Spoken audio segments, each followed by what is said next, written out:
Vous faites couler un liquide, et vous le faites couler trop vite, et il finit par craquer. Ça fait des bulles qui craquent. Si on arrive, je crois, à faire passer ce message-là, qui me semble être quand même très simple, je crois que ça serait déjà une bonne chose.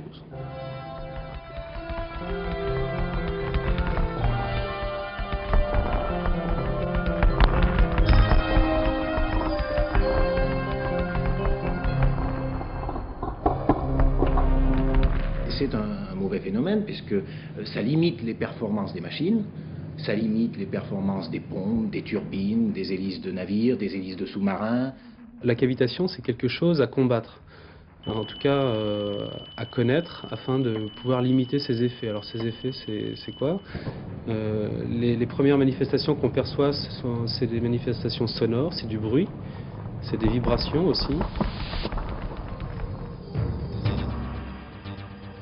Dans la production d'électricité, il y a des circuits fluides partout pour transporter l'énergie, pour la transformer, pour refroidir, avec des grandes vitesses d'écoulement.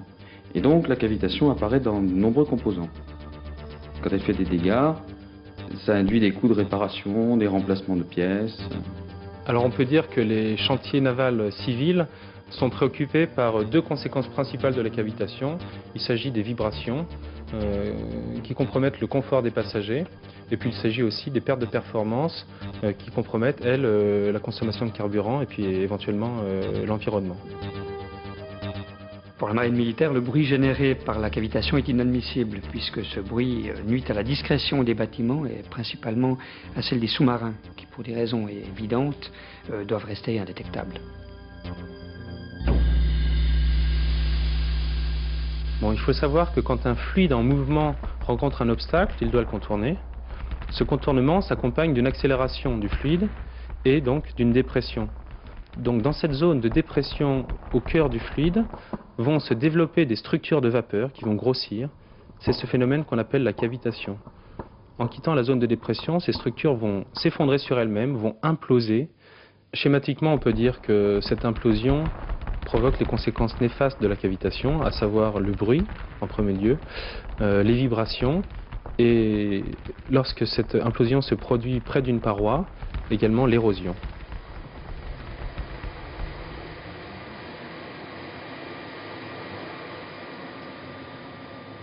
D'abord, il faut l'étudier pour bien savoir quand est-ce qu'elle se produit, où est-ce qu'elle se produit, quelle forme elle prend, des bulles, des poches, des tourbillons. Et puis, ma foi, il faut essayer de bien maîtriser ces effets néfastes, le bruit, les vibrations, l'érosion, et dans la mesure du possible, proposer des solutions pour repousser un peu les limites de fonctionnement de toutes ces machines qui butent sur la cavitation pour avoir des meilleures performances.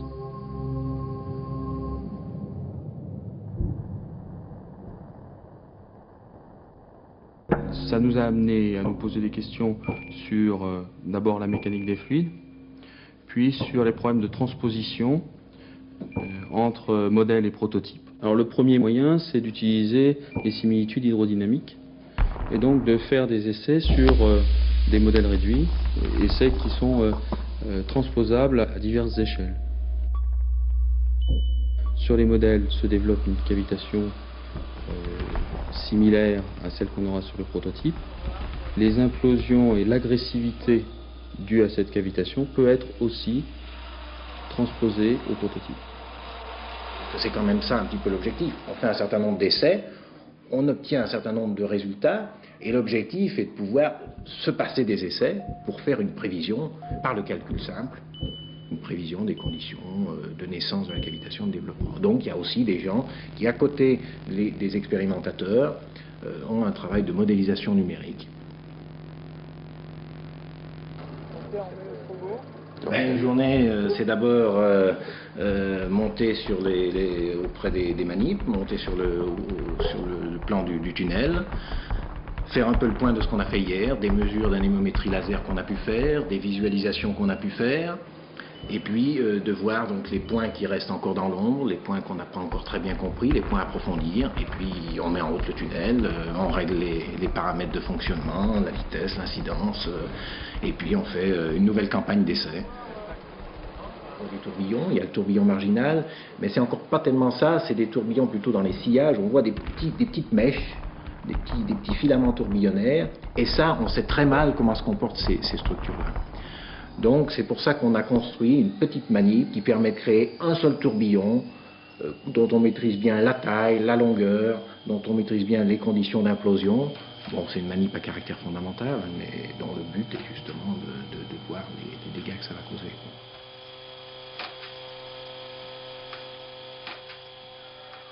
Nos essais se basent sur de la visualisation, des mesures de fluctuation de pression, et en ce qui concerne l'érosion, des mesures de marquage d'échantillons que l'on polit avant de les soumettre à la cavitation.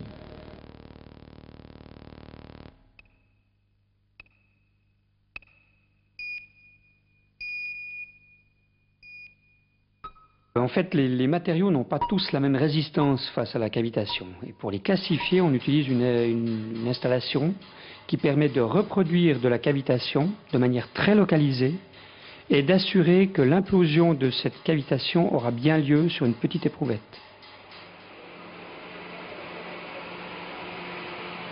Pour moi, un vrai grand moment, c'est le jour où on a des retours du réel et où on nous dit, écoutez, les recherches que vous avez conduites sur la cavitation, elles nous ont permis d'orienter le dessin des propulseurs de sous-marins de façon utile.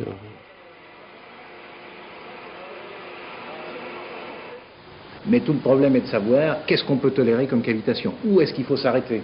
Est-ce que la cavitation qu'on aura sera érosive ou est-ce qu'elle ne sera pas érosive? Donc, si elle est érosive, est-ce que 40 000 heures de fonctionnement, c'est OK, il n'y aura pas trop de dégâts ou pas? Tout le problème est un petit peu de faire avec cette cavitation et puis de juger un peu si c'est catastrophique ou pas, quoi. Les pompes dans les centrales, c'est important. Et donc on étudie les limites d'utilisation de tous les types de pompes, notamment vis-à-vis de l'érosion. Et ça nous aidera dans les projets à dimensionner correctement les machines. Pour nous, on cherche à modéliser le bruit hydraulique rayonné par une vanne ou une pompe qui cavite. Et ainsi, on pourra prévoir le comportement vibratoire des circuits.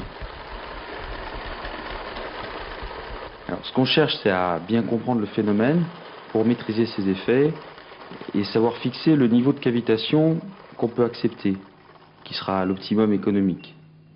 Alors qu'auparavant, on prenait des marges importantes et on limitait les fonctionnements.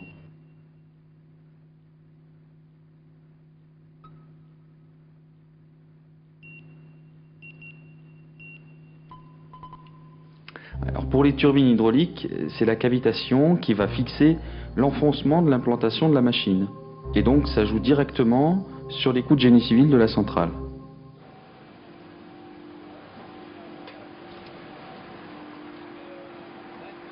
Oui, on est nombreux, il y a diverses applications de la cavitation et puis il y a plusieurs laboratoires, plusieurs façons d'aborder le problème, que ce soit la modélisation numérique, que ce soit les mesures très fines qu'il faut faire pour essayer de mieux comprendre le phénomène de base. Les turbopompes de moteur-fusée, c'est assez critique parce qu'on essaye là aussi de pousser encore plus loin les limites de fonctionnement de la machine, c'est-à-dire d'avoir un comburant qui va alimenter les turbopompes qui a pression aussi faible que possible, mais s'il est à faible pression, il va être très vite susceptible de cavité. C'est des affaires économiques, effectivement, et qui ont une certaine importance. Mais il n'y a pas que les hélices qui cavitent sur les bâtiments, il y a aussi tous les appendices qui peuvent dépasser des coques, les safrans stabilisateurs, même les gouvernails. Au musée des hélices, vous aurez un petit peu l'histoire du dessin des hélices. Bon, on voit qu'aux premières formes ont succédé assez rapidement, et en particulier pour cause de cavitation, des formes à des verres importants, en modifiant en fait la répartition de pression sur la surface des pales, pour renvoyer aux oubliettes des designs qui induisaient en fait des zones de l'hélice où la cavitation avait toutes les chances de se développer et puis d'avoir des conséquences nuisibles. C'est clair que notre objectif est de faire en sorte que le propulseur qu'on dessine soit un optimum entre ses performances propulsives et sa discrétion acoustique, par exemple. L'hélice doit être performante, mais ne doit pas faire de bruit. Alors on touche là des intérêts qui ne sont pas directement économiques, qui sont plutôt des intérêts de nature opérationnelle, militaire, mais qui sont des intérêts très aigus. Il faut savoir par exemple que la discrétion d'un sous-marin nucléaire dépend en grande partie des performances en cavitation de son propulseur. Donc à ce niveau-là, il est évident qu'il y a des intérêts qui sont majeurs. Le phénomène de cavitation sur les hélices est fortement influencé par le sillage de la carène. Et donc il est primordial de pouvoir tester l'hélice en présence de l'écoulement qui est perturbé par cette carène et donc en présence de la carène. Et donc si on veut tester une hélice qui fait à peu près 25 cm de diamètre, à cette même échelle réduite, la carène va faire à 6 à 7 mètres de long. Et donc on est obligé d'avoir une veine d'essai qui fait 10 mètres de long, 2 mètres de large à peu près sur 1,35 m de hauteur. Et pour avoir un écoulement, je dirais aussi propre que possible, donc sans turbulence, avec des profils de vitesse le plus uniformes possible, pour simuler ce qui se passe en mer, on arrive à une installation qui fait 70 mètres de long, une quinzaine de mètres de haut, et à peu près autant de large, avec une puissance installée de l'ordre de 2 MW. Le grand tunnel hydrodynamique, le GTH, est une des 3 plus grandes installations d'essai hydrodynamique au monde. C'est véritablement un géant. Il est le seul à permettre un contrôle complet de la qualité de l'eau, c'est-à-dire un contrôle de la teneur en microbulles, que l'on appelle germes, qui sont à l'origine de développement de cavitation. Alors les caractéristiques du GTH en font non seulement une installation industrielle d'essai d'hélices existantes, mais également en font un formidable outil de recherche-développement pour la conception de nouveaux types de propulseurs. En fait, avec l'augmentation des performances des équipements hydrodynamiques, la cavitation devient le paramètre limitatif à tout développement. Il y a des contraintes de bruit rayonné sur le cahier des charges de l'hélice, et donc on doit être en mesure, lors de nos simulations en tunnel de cavitation, de pouvoir mesurer le bruit rayonné de l'hélice et pas le bruit de l'installation elle-même.